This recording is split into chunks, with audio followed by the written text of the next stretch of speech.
Finkelstein, are you still there? I am here, and remember. Rabbi Finkelstein, are you still there? Rabbi Finkelstein, are you still there? Rabbi Finkelstein, are you still there? I am here, and remember, there's never been a Jew. Rabbi Finkelstein, are you still there? I am here, and remember, there's never been a Jew in the history of the world that ever told a lie. We always tell the truth. Rabbi Finkelstein, are you still there? I am here, and remember, there's never been a Jew in the history of the world that ever told a lie. We always tell the truth. In this world of lies, we just need someone to tell the truth. I won't hate the messenger. I will appreciate the message. He said that I ruined my fertile years, chasing the dollar, and that was planned. He said that every drug I took or sold was planned. He admits to stealing my land. He told me how he tried to make me gay, and my mother and father, and their mothers and fathers, and their mothers and fathers. He revealed the bloodletting of the children, and how he sopped up their blood in a matzo ball. The good, trusted, honest, dedicated Rabbi Finkelstein is the inspiration for this song. And every song I can now sing as a white autochthon of Turtle Island. Natural predator, in fact. No more games, secrets, or wool over our eyes. Because you despise concealing the truth, Rabbi. You plan to devise an expo of facts, designed not to wake up blacks or whites, but to taunt your sheep each day and night. But as a white, a talk-thin, I'm not your goyim. You can bet all your shekels your plans have come to an end. Now that I know the truth, I can't be duped, lulled, swayed, sleep, cheat. I love you, Rabbi Finkelstein. I love you, Rabbi Finkelstein. Not for what you did to me, because you told the truth to me. I love you, Rabbi Finkelstein. I love you, Rabbi Finkelstein.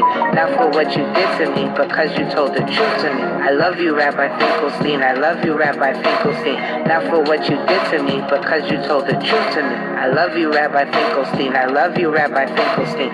Not for what you did to me, because you told the truth to me. The feminist homosexual agenda in the United States, and I told them that actually the sexist homosexual agenda was actually created and funded by Jewry, by the Jews of the United States. Well, you want to discuss on that? Yeah, we got that going back in the early 1900s. The women's rights movement, we started off. See, when you gotta have a game and you got a bigger goal, you can't go in like a Sherman tank going through something. You gotta start a little small. And so we said, hey, how about you get equal pay for equal work? And women have the right to vote. And everybody bought into that. And we started with the women because it's hard to get the men. The women are the weaker sex, as we know from that old Adam and Eve story of yours. But at any rate, we got the women going. And now look at all the women. Most all of them around the world, especially here in America, they got short hair. They got a schwarzer for a boyfriend. They got a lesbian lover. They're married by the time they're 40, but then they can't have too many little children themselves because they've already ruined those years chasing the almighty gold, the dollar, the shekel, and so they're going to wind up a bunch of old maids because nobody wants them. The women, they don't want to sit home and have families anyway. They'd rather have a career. That's a nice, exciting thing for a woman to put on a clean suit and go over there and shoot people and get shot at. Must be exciting to them. So, we're making a lot of money. All the schwarzes, what can you say? You know, they got a good time step, they dance good, a couple of them can sing, they make some nice barbecue, and they're real good for selling drugs too, because they all love the drugs. So we make a lot of money off of selling the drugs. You do know that we control all the drug world and have since Rothschild got the opium wars in China going. We've been controlling the drugs ever since then. We let a few in here and there to make some money, and they get arrested and they go off to jail for that. But we make the big money. I love you, Rabbi Finkelstein. I love you, Rabbi Finkelstein. Not for what you did to me, because you told the truth to me.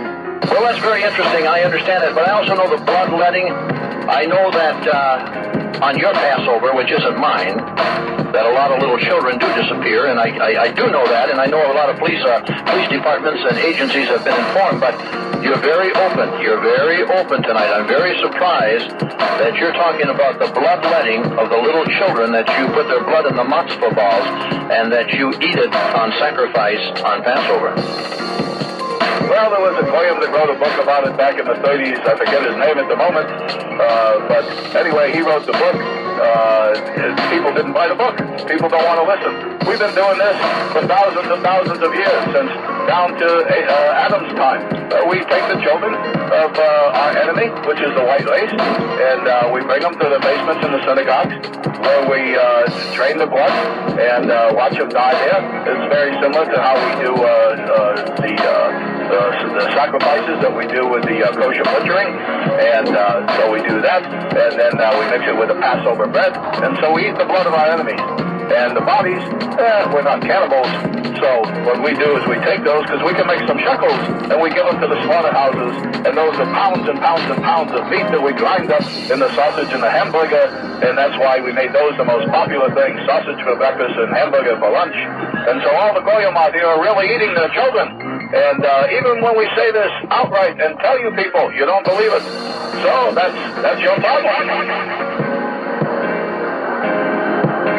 I love you, Rabbi Finkelstein. I love you, Rabbi Finkelstein. Not for what you did to me, because you told the truth to me.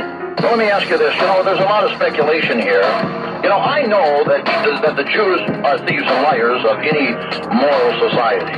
Now, I want to thank you for coming on tonight and talking to me, because I also know that there's no conscience among Jewry. And Rabbi Finkelstein, it doesn't matter what I say to you, it's going to bounce off you like water off a duck's back, right? Well, Jews always felt guilt. We've always felt the guilt. We have a conscience. The only conscience you have is when you can't steal all the money from anyone or any country.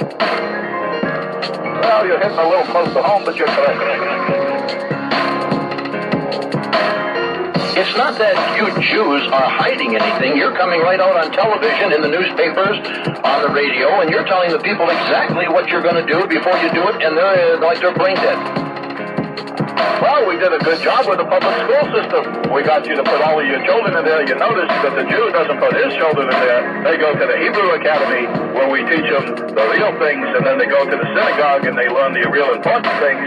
But we send your kids to the public school. We even have you tax yourself from your property so that you never own your property. And so if you don't make your property tax, we're going to take your property. You can bet on that.